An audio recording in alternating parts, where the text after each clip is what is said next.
All right, Barlow Brigade. I want to welcome all y'all back to the worldwide headquarters for everything Barlow. Today is Modified Monday. Imagine that. I don't think I've missed in a minute. I love messing with knives, guys. It's just what I do. I mean, I watch TV, I watch YouTube, and I always have a knife in my hand. I'm always rubbing on something. Anyway, I know this is not going to be any surprise. Brother Aaron, A&W Custom Designs. He did a live the other night where he modified or finished or was trying to finish a slip for somebody from Tennessee. Just absolutely awesome, just unbelievable. Of course, I want to apologize to most of y'all out there that do your lives. The problem I have is my ADD. I'm so focused on what the presenter is doing, whether he's polishing a knife, fixing a knife, talking about a knife, that I can't keep up with the chat and say hi to everybody. Which y'all know that I try to be as gracious as I can, but I don't. I feel like I'm going to leave somebody. I don't know how I feel. I feel like I'm not going to respond to somebody, and I don't want anybody to get any kind of feelings any kind of way about anything. So I find it best. Like, let's see, what were Knife Crazy yesterday did they had their live with Mr. Wade, who I'm sitting there with my popcorn watching and just waiting for Mr. Wade to say something. He's a legend, you know. He's not a YouTuber, but as far as knife history goes, that man's got it going on like a chicken bone. I can tell you right now, he knows more about knives than most of us ever even. Well, I know he knows more than most of us, but but that's what I love about the entire knife tuber, knife community, knife brotherhood is the fact that I learned something from the next gentleman I'm going to talk about. So it's a great day in Stone County, Mississippi, 28 miles from the Gulf of Mexico. I'm as happy as a gopher with two tails. I can tell you that my life since I made my first drop, I made a video about a deer running around in my front yard, and I dropped that. Y'all want to go back and look? Go back to August the 7th, I believe it was, and I had no idea. I just pointed the camera out the window and watched the deer run by, and ran across the street, got up in the median across from my house, and I'm pretty wooded right here. I mean, I'm in the city, but when you're in this, I mean, right behind my house, there's black bear. Well, we call them honey bears that are sighted all the time back there, and I'm talking 5 blocks from me, 4 blocks from me. So anyway, just a little something about South Mississippi. A lot of wildlife. Like I say, this doe had a couple of fawns. Later on that day, I got left to go to town, and across the street, the main street in my house, she was up in there with 2 fawns. And anyway, that's just life as life is. Okay, I went to the mailbox today, and guys, it's unbelievable. Every time I go to the mailbox, it seems like there's somebody has sent me something else, and it just I don't know what to say. Anyway, Brother Brian sent me a little package today, and so I'm pretty sure he made 500 subscribers. He's gonna give away a couple of buck knives. I posted it on Facebook. I posted it on Instagram. I posted it everywhere I could. I say I ain't figured Instagram out yet because I'm not I ain't no technical giant. But Bubba's EDC. Y'all don't get over there and listen to this guy. He makes a lot of sense. He understands, I believe, the global economy. He understands what's going on in the knife community. It's like somebody talks about handmade pocket knife. I don't know. I've never been to GEC. I've never been to any of these places. But I can promise you there's something automated going on in those factories. Whether it's stamping out the blanks, whether it's smoothing down they put the thing in a jig and they run a sander around it and sand it down, and then they take it over and polish it. Whatever they're doing. So the term handcrafted just doesn't exist. Okay, so I know that some knives may say that, and there are knives that are handmade. You go look at Hambone blades. I can promise you that everything he makes is handmade, but he uses equipment, tools, and things like that. Power sanders and belt sanders and grinders. That's what I do. I got grinders, I got sanders, I got all that stuff. And when I get ready to modify a knife, I go out there. Today I had to break out the I call it a Buckeye, but it's it's an electric grinder, a little small grinder. I put a cutoff blade on it, and y'all see in a minute what went on with that. Anyway, Bubba's EDC. It's worth your time, gentlemen, to go, ladies. It's worth your time to get over there and see what Brother Brian, is throwing down. Also, I want to give a huge shout out to Driver 46. He posted something today talking about maybe getting out of YouTube, and that just blew my mind. I mean, I told him I didn't want to get sideways with him, but that's crazy, Brother Lanny. You need to keep doing what you do. I don't care if you're out there planting corn or picking cotton or whatever you're doing. You're a great person, and you need to keep doing what you're doing. All right, that's all my rant and shout outs and all that, brother.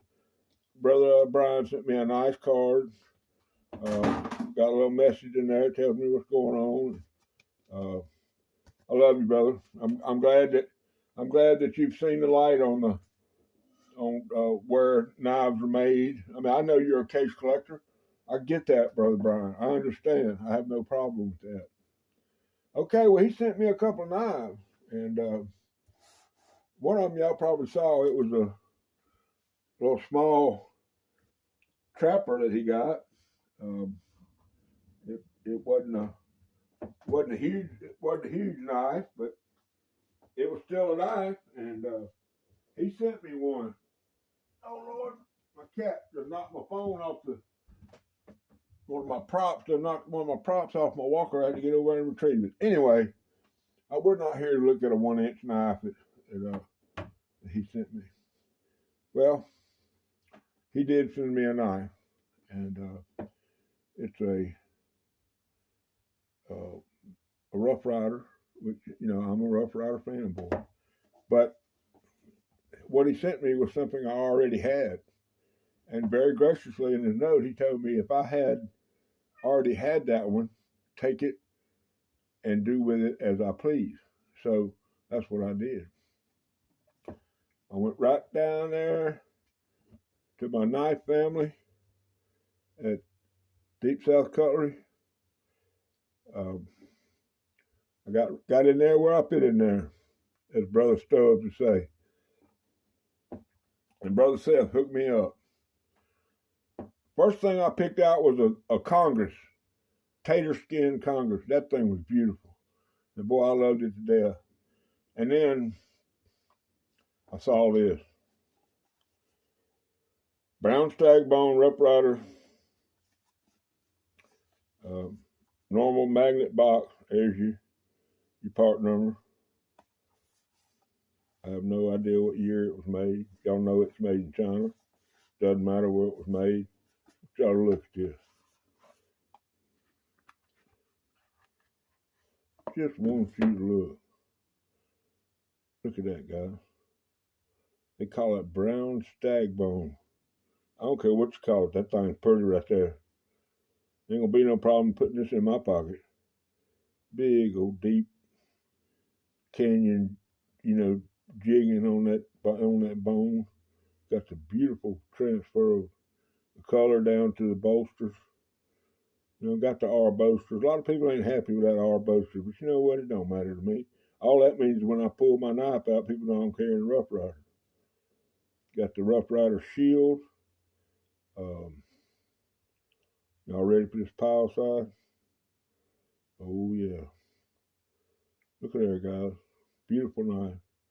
Man, you can pick this knife up for $22, $23.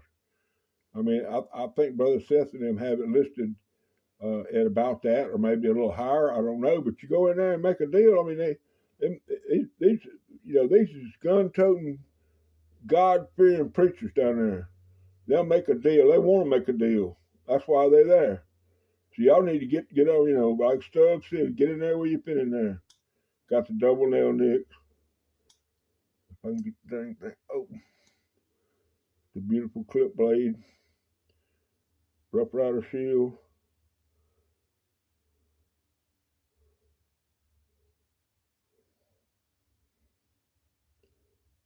Got the walking talk. Got the half stop. That's good. That's good. And listen to this. Yep. I don't care what kind of knife it is. Queen, case, Boker. I don't care what it is. You got that kind of look. Watch you go into the half stop. Just unbelievable. Great wall. Just absolutely great wall. A good snapshot. Got the dual nail nicks on the spade blade. Everybody knows about a trapper, man. 5 1/4 inch or 5 1/8 inch spade blade. Great clip blade. Look at that bone, guys. Just look at that. Lord have mercy. Anyway, this one fat boy ain't gonna have no trouble carrying this knife. I can tell you that. Brother Brian, even though you didn't pick it out, by giving me the Barlow that you sent me, you gave me the opportunity to own this knife. And I thank you from the bottom of my heart, Brother Brian. I will tote that knife, and I will cherish it. And every time I pull it out, I'm gonna think about you. I promise you. How we doing, dude? What kind of time we on? Got enough time to run through this modified Monday? He nodded, so I guess we get to go. There it is. All right. I promised y'all a Bushcraft knife. So here's what we started with. This is a Camillus. It's got a saw on the top of it. It's got some kind of hook, like a limb snatcher. It's got a Tonto point on that end, and that sun's going 18 inches long. Okay, I don't know if y'all can see that, but that's the 18 inch right there on the measurement. Very corroded. You'll see it's got a lot of rust on it. Now, I have been around industrial stuff most of my life. I mean, I owned a salvage yard, worked in a machine shop, done construction, done a little bit of everything. And when you put a grinder on something and it shoots sparks 3 feet in the air, that's some high carbon steel. And when I first started cutting on that thing and seeing them spark, man, my old face lit up. Now, I don't know what kind of steel this is. I hadn't done much research. I found the knife on the Camillus website. It's called And here we come. It's called the Camillus Titanium. And right there it says Carnivore X. So I guess this thing's a meat eater. Now y'all saw I had a couple of lines on. I had one for a warning clip. But if I'd have done the warning clip, I'd have took half this little logo that's etching out. So I went with the sheep foot. I haven't measured it. Let's get it down here. Let's see what we're at for the length now. I don't do a whole lot of knife measuring on my channel, but since I took half of this or a third of it away, we might as well figure out what it is. We got 13 and a half inches. Boy, I'm glad it wasn't 13. We got a cutting edge of right at 7 inches. And the total length to the tang, we're going to call that 7 3/4. So it's got a rubberized handle. Now I looked for a piece of leather, couldn't find anything. Found a couple pieces of, it's had a tough life, man. You see where it got ground out or cut out or something when it was younger, I guess. But I'm going to tell you guys, this thing is sharp. Okay, it didn't take me but a minute. I don't have anything to cut. See, maybe we can do it with this. I put this thing on the old stone, the 12-inch stone.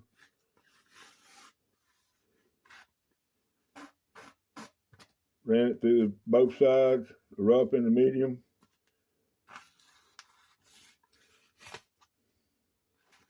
Then I got on that old 10-inch Arkansas soft. Tune that edge up. I don't know if y'all can see that edge, but I'm gonna tell you, I went outside and chopped a limb or two with it. I don't want nobody swinging it at me, but I think it turned out pretty good. I don't have any idea what I'm gonna do with it. I'm not a bushcrafter. I'm not gonna get out there and baton nothing or whatever they call that. Probably not going camping, but I have a lot of fixed blades, guys. I had never really shared with y'all any of that kind of stuff. But see what I can find right here real quick. Well, I have something here.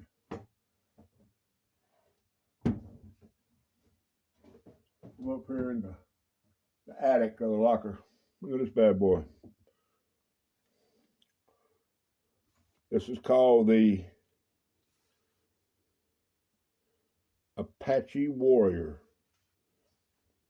And y'all guess what company made this?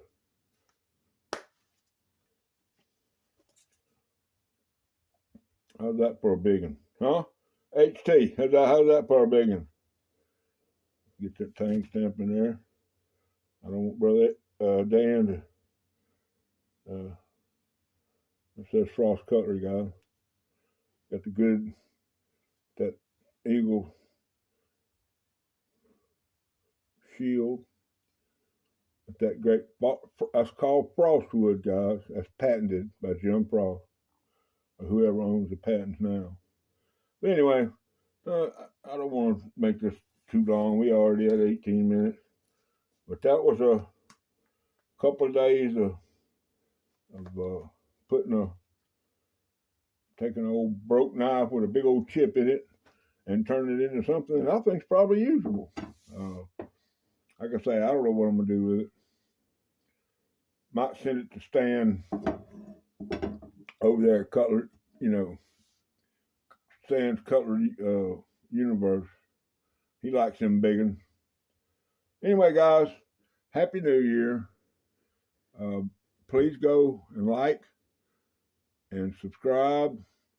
Leave me a comment. I don't care. Y'all can say what you want to say. Y'all not going to hurt my feelings. I've been fat all my life. I've been ugly all my life. So ain't nothing you can say is going to hurt me. Or, Anyway, y'all know, I just mess with y'all. Y'all get in there and tell me what y'all want to see. Tell me what you want to like. Now, I'm going to give you a teaser. At the end of the year, everybody usually does their top 5 knives of the year. Well, I'm going to call mine top five-ish. Because I don't know that I could put just 5 knives out there that I got this year. And I've only stepped up the pace starting in August.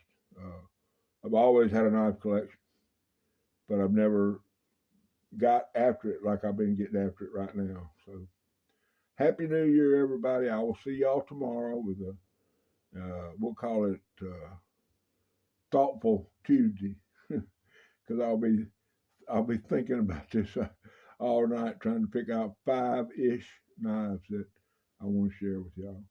Happy New Year one more time. I hope everybody's blessed. I'm glad y'all here. I'm glad you visited my channel and watched my video. And I hope all of y'all are suffering from Barlow Madness. Rule number 9.